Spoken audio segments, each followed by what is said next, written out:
اعوذ باللہ من الشیطان الرجیم بسم اللہ الرحمن الرحیم قالوا یا نوح، انہوں نے کہا اے نوح قد جادلتنا، تم نے ہم سے خوب جھگڑا کیا، فاکثرت جدالنا، اور بہت جھگڑا کر دیا تم نے، یعنی یہ کہ جب وہ بالکل ان تمام باتوں کے جواب میں خاموش ہونے پر مجبور ہو گئے، معقول بات ہے جو جواب دیا جا رہا ہے ان کے پاس اب کوئی جواب نہیں ہے اس کا، فاتنا بما تعدنا ان کنت من الصادقین، اب آخری بات وہی ضد اور ہٹ درمی کی، تو پھر لے آؤ جس چیز کی ہمیں دھمکی دے رہے ہو، اگر تم سچے ہو وہ عذاب لے آؤ۔ اب ہم جو ہے ہمارے کان پک گئے ہیں تمہارے یہ بات سنتے سنتے، اور تم سے یہ مذاکرہ اور مجادلہ اور مناظرہ جو ہے مزید ہم جاری نہیں رکھنا چاہتے۔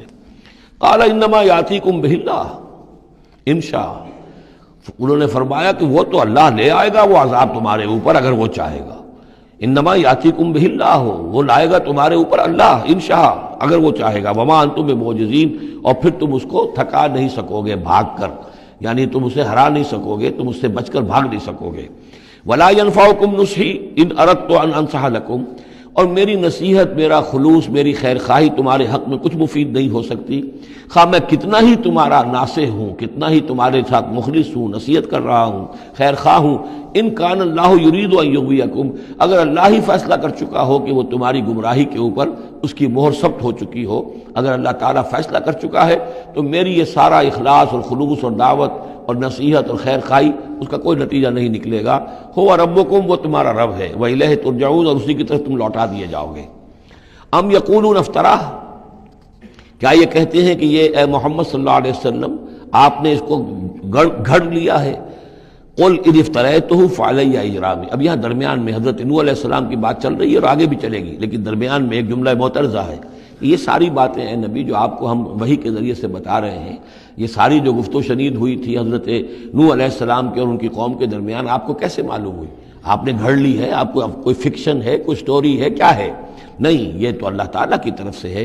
قل ان افتریتہ، کہہ دیجئے اگر میں نے یہ گھڑی ہوئی ہوں یہ چیزیں، فعلی اجرامی، تو پھر یہ میرا جرم ہوگا، اس کا وبال مجھ پر آئے گا، وانا بریء مما تجرمون، ورنہ پھر یہ ہے کہ جو جرم تم کر رہے ہو، جھٹلا رہے ہو، تو میں اس سے بری ہوں۔ وأوحی الی نوح، اور وحی کر دیا گیا نوح کی جانب، انہ لن یؤمن من قومک الا من قد آمن، اب کوئی اور شخص ایمان نہیں لائے گا تمہاری قوم میں سے سوائے ان کے جو ایمان لا چکے ہیں۔ فلا تبتئس بما كانوا يفعلون، سو اب جو کچھ وہ کر رہے ہیں آپ اس پر افسوس نہ کریں اور غمگین نہ ہوں۔ واصنع الفلک بأعیننا ووحینا، اور اب آپ کشتی تیار کیجئے، کشتی بنائیے ہماری نگاہوں کے سامنے، یعنی ہم دیکھ رہے ہیں اور ہمارے انسٹرکشنز کے مطابق، ووحینا معلوم ہوتا ہے کہ اللہ تعالیٰ کی طرف سے ہر یعنی سٹیپ پر ان کو وحی آ رہی ہے، اور کہ اس طرح کرو، اتنی لمبی بناؤ، ایسی لکڑیاں تیار کرو، بِأَعْيُنِنَا وَوَحْيِنَا، ہماری نگاہوں کے سامنے اور ہماری ہی انسٹرکشنز کے مطابق، وحی کے مطابق۔ وَلَا تُخَاطِبْنِي فِي الَّذِينَ ظَلَمُوا، اب دیکھنا جو ظالم ہیں ان کے بارے میں مجھ سے خطاب نہ کرنا، مجھ سے دعا نہ کرنا، مجھ سے بات نہ کرنا کہ فلاں جو ہے یہ میرا عزیز ہے اور فلاں میرا رشتہ دار ہے۔ اب جو بھی ظالم ہے اس کے بارے میں تمہاری طرف سے کوئی نرم بات نہ آئے۔ انہم مغرقون، اب یہ سب کے سب غرق کیے جائیں گے۔ وَيَصْنَعُ الْفُلْكَ، اب وہ نقشہ دیکھیے آپ چشم تصور سے، خشکی پر بیٹھے ہوئے ہیں اور حضرت نوح علیہ السلام آس پاس سمندر کہیں ہے ہی نہیں اور وہ کشتی بنا رہے ہیں۔ وَيَصْنَعُ الْفُلْكَ، اور وہ بنا رہے کشتی۔ وَكُلَّمَا مَرَّ عَلَيْهِ مَلَأٌ مِّن قَوْمِهِ سَخِرُوا مِنْهُ، جب بھی ان کی قوم کے سردار ان کے پاس سے گزرتے تھے وہ مذاق اڑاتے تھے کہ معلوم ہوتا اب تک تو ہم سمجھتے تھے کہ بہرحال یہ کچھ شاید بات بنا رہا ہے، جھوٹ بول رہا ہے، کیا کر رہا ہے، اب تو معلوم ہوتا بالکل ہی مت ماری گئی، اب کوئی جو ہے ہوش ٹھکانے نہیں رہے یہ، تو وہ ہنستے تھے۔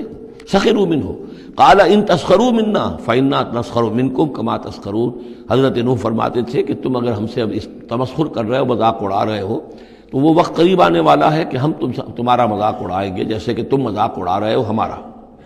فسوف تعلمون من یاتیہ عذاب یخزیہ، تو تم ان قریب جان لوگے کہ کون ہے وہ جن پر کہ عذاب آتا ہے جو ان کو رسوا کر دے گا۔ ویحل علیہ عذاب مقیم، اور اس پر اترے گا وہ عذاب کے جو قائم رہنے والا ہے اور دائمی ہے۔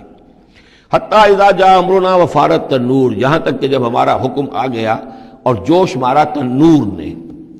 اب یہ جو ہے جہاں تک اس کا یعنی جیوگرافیکل یا جیولوجیکل جو بھی اس کا پس منظر ہے، اس کے ضمن میں ایچ جی ویلز نے جو بات کہی ہے وہ میں آپ کو بتا دینا چاہتا ہوں۔ اس کا کہنا یہ ہے کہ میڈیٹرینین کا جو کی سطح وہ بہت بلند تھی، اور ساحل کے ساتھ ساتھ جو ہے اس کے جو مشرقی ساحل ہے اس کا، جو شام کا اور فلسطین کا، تو یہاں پر جو ہے وہ اونچے پہاڑ تھے. جیسے کراچی کے بارے میں بھی کہا جاتا ہے کہ کراچی کے بعض علاقے جو ہیں وہ سطح سمندر سے نیچے ہیں، لیکن ساحل کے ساتھ ساتھ اونچا علاقہ ایسا ہے کہ جو سمندر کو روکے ہوئے.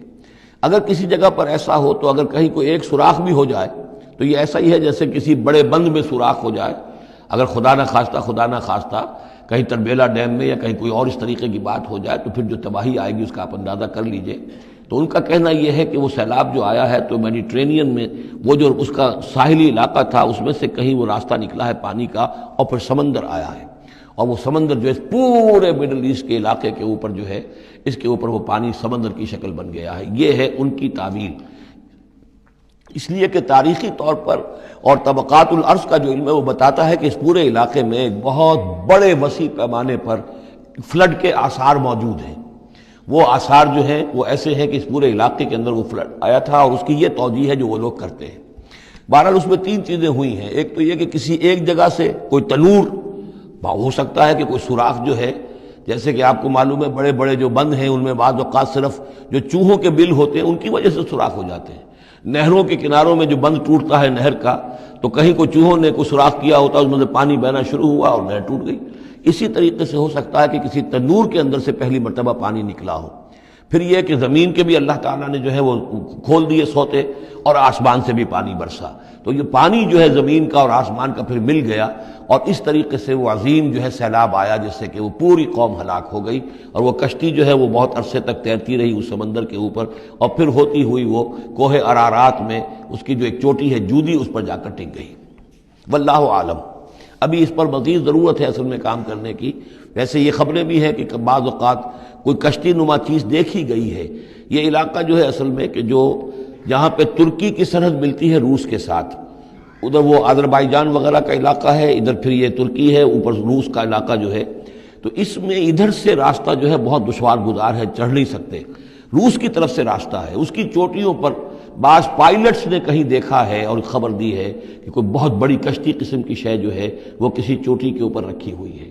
اور قرآن مجید چونکہ بار بار کہتا ہے کہ ہم اسے برقرار رکھیں گے، ایک وقت آئے گا کہ وہ لوگوں کے لیے ایک نشانی بن کر ظاہر ہوگی، تو اس سے معلوم ہوتا ہے کہ وہ کشتی اب بھی وہاں پر موجود ہے اور انسان جو ہے اس تک رسائی حاصل کرے گا.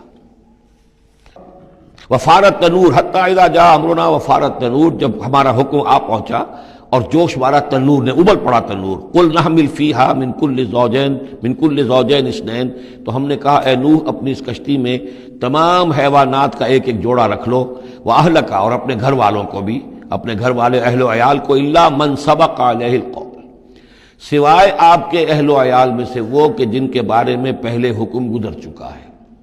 یہ حضرت نوح کے خاندان میں سے ایک ان کی بیوی اور اسی بیوی کا بیٹا یام، تین بیٹے ان کے ساتھ بچے ہیں جو اہل ایمان تھے، حام، سام اور یافس. سام کی اولاد ہے وہ جو نیچے تمام، ہم نے ابھی نقشہ دیکھا ہے، حضرت ابراہیم بھی سامی ہیں، اور یہ قوم عاد بھی سامی، قوم سمود بھی سامی، یہ سیمیٹک ریسز کہلاتی ہیں. لیکن یہ کہ حضرت حام کی اولاد، اب وہ اس تفصیل میں نہیں جا سکتا، اور حضرت یافس کی اولاد یہ اور دوسرے علاقوں میں جا کر آباد ہو گئے. یہ جو نیچے کی طرف اترے ہیں یہ حضرت سام کی نسل ہے. چوتھا بیٹا ان کا تھا یام، یا اس کا ایک خطاب اور بھی تھا کنعان، اور اس کی جو ماں تھی تو یہ مشرک تھے اور یہ اہل ایمان کے ساتھ شریک نہیں تھے، لہذا یہ کشتی میں شامل نہیں ہوئے.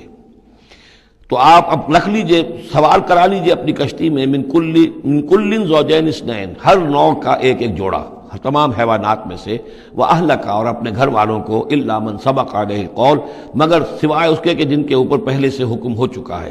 ومن آمن، اور باقی جتنے بھی اہل ایمان آپ کے ہیں ان سب کو بھی سوار کر لیجئے. وما آمن معہ الا قلیل، اور نہیں ایمان لائے تھے ان کے ساتھ مگر بہت ہی کم، نہ ہونے کے برابر. قلیل جو ہے انگریزی میں اے لٹل اور دی لٹل، ان دونوں میں جو فرق ہے، یہاں قلیل جو ہے دی لٹل کے معنی میں آیا ہے کہ بالکل نہ ہونے کے برابر.